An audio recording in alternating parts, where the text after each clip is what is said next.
Semi-truck accidents, they're a harsh reality. You may think they happen often, and they do.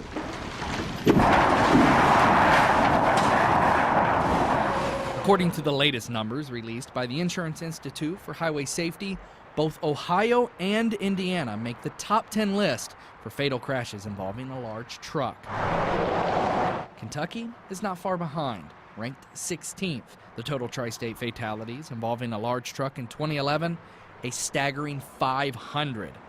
Less than 6 weeks ago, Darrell Byrd's son Zachary, just 21 years old, was killed after a semi hit the car he was riding in.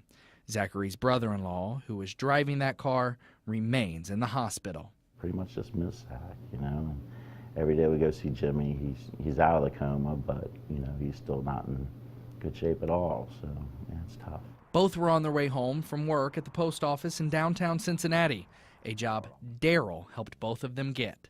Before this, they were making $8.50 an hour, and this is a much better job, so we got them on here, and I think they were making a little over $14 an hour doing this, and they were really happy. The accident ended that happiness. It turns out the Byrd family situation happens far too often, considering I-75, I-71, and I-71-75 are some of the busiest interstates in the country. We start from safety, the first step through the door to the last step out of the door. Eddie Mullins drove a semi for 15 years and now oversees 200 to 400 new drivers each year.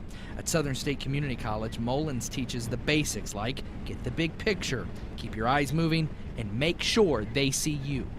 If you can't see my mirrors, I certainly can't see you.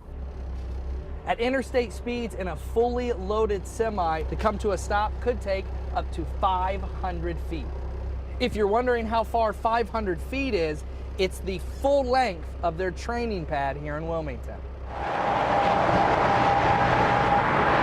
Research from the Traffic Highway Safety Administration suggests many accidents start with a car or semi swerving. Mullins adds there are trouble areas specific to the tri-state.